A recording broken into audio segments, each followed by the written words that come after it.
I couldn't find my gloves earlier. Found them. Oops. Don't set your gloves on tires when you're winching. You may not be able to get them back. Hello, Stinky. That's a stinky boy.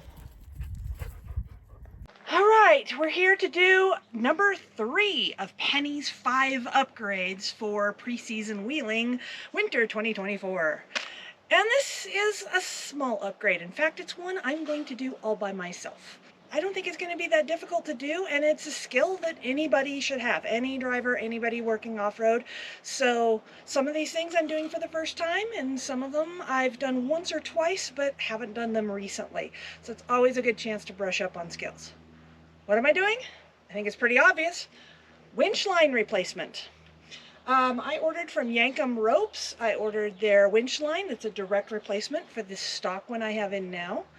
I have used the heck out of this winch line in the 4 years it's been on Penny.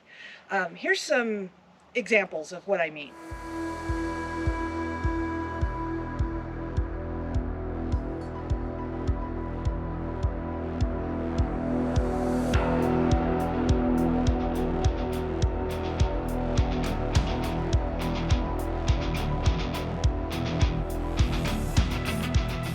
I mean, yeah, I really used it a lot, and I am going to replace it proactively. I haven't inspected it. I've just decided that every 4 or 5 years, she's getting a new winch line because of the size of the trails that I do.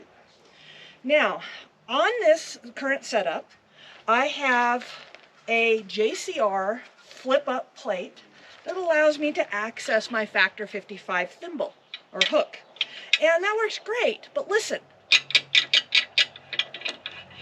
Do you really want to hear that going down the trails all the time? Oh, it grates on me. And yeah, I can cinch it in and make it so that it doesn't move. I just sometimes forget to do that, and oh gosh, it's annoying. I want to make sure that I don't have to do that again. And also notice my license plate is actually bent to accommodate that hook. There's a bend in it right here that you can see that Kenneth put in, and that's put some stress on it, and it's starting to tear the license plate up. So I have a couple options. I actually have this bad boy right here from Warren. I won this about 5 years ago at Easter Jeep Safari, and as you can see, it's still new in box. I think I don't want to do it because I think I'm trading problem for problem. Or let's call it annoyance for annoyance. I mean, obviously these things work, and if you got them on your rigs and you love them, perfect. Honestly, they haven't failed me. So replacing them isn't a need, it's a want, okay?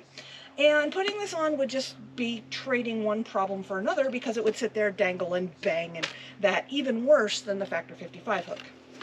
So what I've decided to do is go with Yankum Ropes with no metal on the end. And in order to do that, this fairlead is going to be incompatible with this rope because there's no place to store this end when you tighten it up. So I have ordered their fairlead with the loop that allows it to come through and hook super easily out of the way. What I'm also hoping this is going to do for me is that I am going to end up with yet a little bit more front end clearance. Penny doesn't have the best approach angle, and this is going to give me just a little bit more approach angle and protect my winch line and protect my Factor 55. You see how scratched up that is? That's from big walls like Calamity Canyon. I want to make sure I'm not banging anything up or damaging anything, so that's another reason why I'm going this route. So I wanted to give you another angle of what I mean by I might be sucking this in a little bit by doing this. I like the flip up. It's very nice. In Colorado, we do require a front license plate, and Penny is street legal, so I have to follow that rule. And it just gets banged up. And this is that thing I haven't done before. I've never removed a fairlead before. But honestly, it went really quick and really easy. And on to the next thing. Okay, I got everything disconnected. Of course, it can't come off until this is removed, but I'm removing the whole line anyway. So I'm going to go ahead and spool it out now and get this line removed.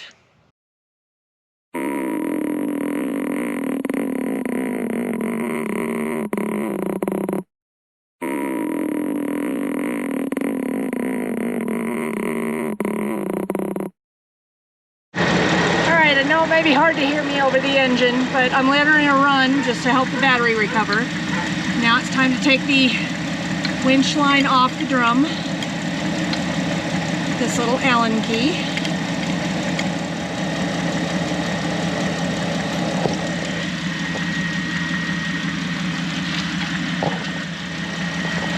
Just like that, she now has no winch line. So in going through the rope, check this out. That is an actual cut, and it's been melted in there. So, sign of damage, and of course being, 4 years old, we don't know how much UV damage has been added into this, reducing its capacity. So, new winch line on the way.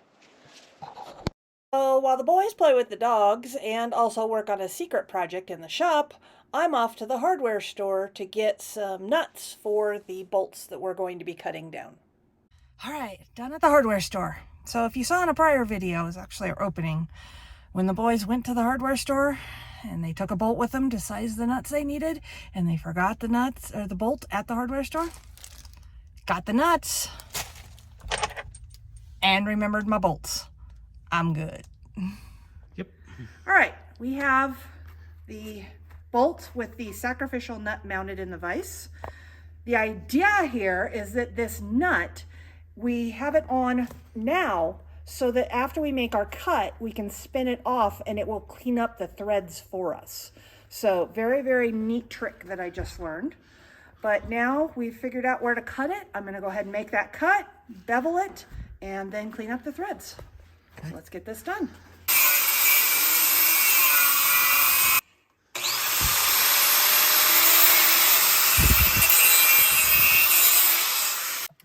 Now, it always seems to need just a little bit of help reshaping those threads, but that's easy enough to do. And that's what it's for. Yep, bye-bye. We put the cut nut in, cut bolt in, and slide it on. And that looks like it's got just a little bit of room. This looks like to be one of those cases where I'll have to hold the nut because it won't fit through there. I have to hold the nut and spin the bolt into the nut, but that's easy enough to do. So I think we've got the right length. Yeah. The two bolts in place with the flip up. So we're gonna go ahead and put that in. And we're going to see if now we have a clearance issue here. I'm thinking we do. That's as far as it'll let it go down. So I'm thinking we're going to need to clearance this out a little bit so that it can fold down properly. Can I delete it? Yeah, maybe no. My license plate here, it needs a place to hook on. Remember, I am in Colorado. We'd have to drill custom holes, but then I block the whole thing. So yeah, I'm thinking I'm still going to need this in order to mount my license plate. So, next step, figure this out. Okay, Roy and I are discussing options that we're ultimately not going to use. But do you guys see the problem that I'm going to run into at the end of the video here? Yeah, everything we're talking about here ain't going to work. So, I'm gonna cut a lot of this. And that's fine.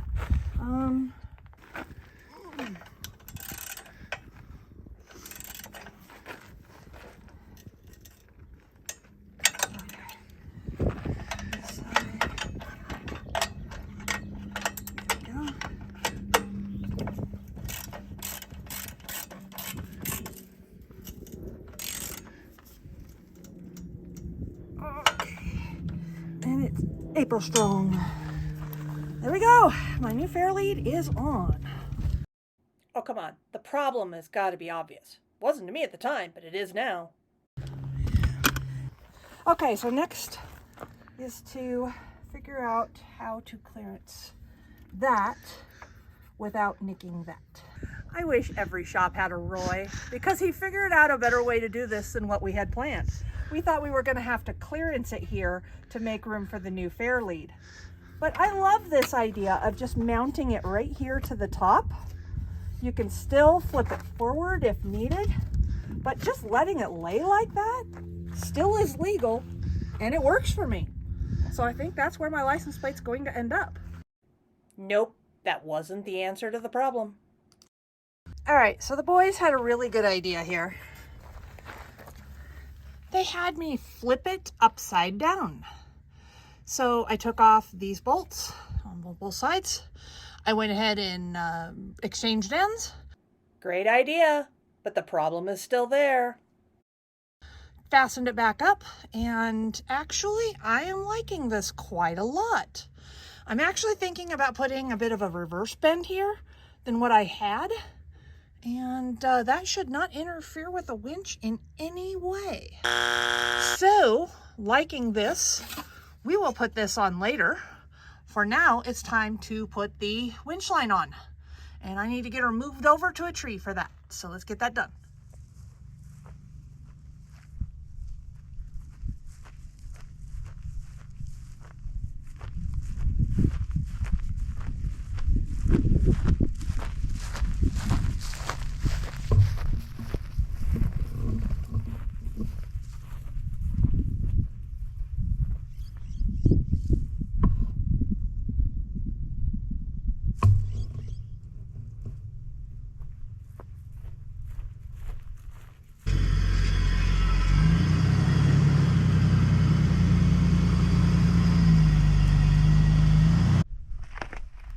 So the rest of this is going to be a tool-free operation. Well, that is until I go to replace the license plate. Now, one difference between this and the cable that came off of it is that this one does not have that metal piece. Other manufacturers don't include it either. What I didn't like is that Yankum did not include any instructions with this on how to handle this when you got a bolt. Okay, I asked for them a week later, I hadn't heard, so I did some further research, and it turns out that Bubba Ropes produces something called the grabber. And in looking at several videos on this, I knew that this would be my solution. So I'm going to be using this rather than the bolt that goes into here because I don't have the metal piece. I'll show you what I found out how to use this. So the idea behind this is that you're going to send your winch line through and bring it up and run it through, wrap it 5 times and tuck the end through there. It's secured at first with double stick tape. After that, the 5 loops hand tight, you'll finish the rest of the drum, and then we will use the rest of the line, wheel it up with a little bit of tension on the line. It's an interesting concept, and I'm going to give it a try. If I don't like it, well, then I know how to undo it, don't I? But let me get it set up.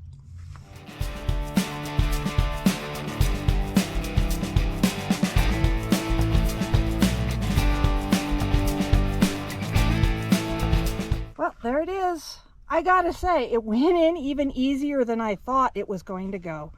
That's pretty impressive. So the next step is to finish out this line, and then from there, I will start drawing it in.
That's a problem that we hadn't anticipated.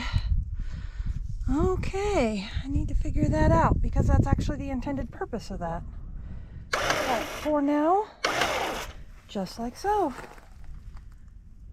That'll do, pig, that'll do.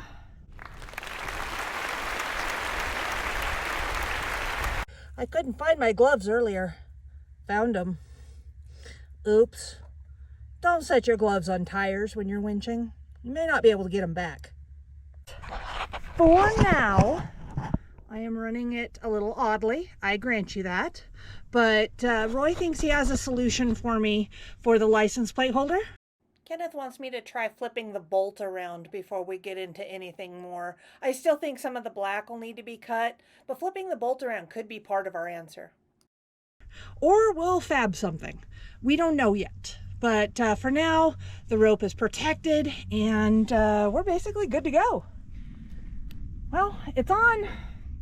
Yes, we still have to figure out this little fiasco. I'm pointing to it. You can't see it. This because of the interference here. It's okay. We'll figure that out. But new winch line, new fairlead. She's ready for another 4 more years of the tough trails and using her winch. I think I did gain a little clearance. Good. All right, it's later the same day, and I am editing video, downloading stuff, getting it ready to be processed, and it dawned on me that we are only going to get 3 of the planned 5 upgrades done before what we call the start of the wheeling season here at Carr. And for us, that means Easter Jeep Safari. So, the last 2 are a bit more involved, and admittedly, it's kind of surgery that kind of blew the timeline. Not in a bad way. The surgery had to happen. In fact, the doctor told us if it hadn't happened, it would have been harder to do later in the future. So we're glad we did it. But, you know, life sometimes comes around and puts a kink in things, and that one did it. But I want to show you what we're going to be working on right after Easter Jeep Safari. And this is in addition to the RCV axles we're going to be putting in the rear of Roy's JL Red. So that's coming along too. Control arm mounts from Barnes. These are for the rear. We're going to outboard the control arms, the lower control arms, so that it doesn't rub on the frame anymore and make that really, really weird noise. And this puppy. This came March of last year, and it's still in the box. It is an off-road design, custom ordered aluminum tie rod for Penny. We're so excited about this. It will finally get rid of the GM offset tie rod ends, of which I go through about 2 pair a year. And she is running a steel off-road design tie rod, and I have managed to bend it at some point. I don't know what. It's not a bad bend though. That's why we haven't been overly excited to replace it. The thing is, this is going to take some engineering. The guys aren't even sure how this is going to fit. We recognize that we need to go to it. We're just not 100% sure how it's going to happen at this point. They've been thinking on it since last March. I think they've got a plan, but that plan will not be executed until after Easter Jeep Safari. Also know, after Easter Jeep Safari, the middle of April to the middle of May, I have a ton of dog shows coming up, including a breed regional, Siberian Husky regional specialty with Zephyr, of which he's showing in practically everything. So there's going to be a lot of dog shows interrupting too, but that doesn't mean that the boys won't be here working on various things. And we're hoping to have a few special guests too. So that is the update on the remaining 2 items and kind of what we're looking at coming up until the next year. Or, well, I guess I wouldn't say the next year, later this spring. How's that? Anyway, again, thank you for watching. We really appreciate that you're here, and hope you enjoyed.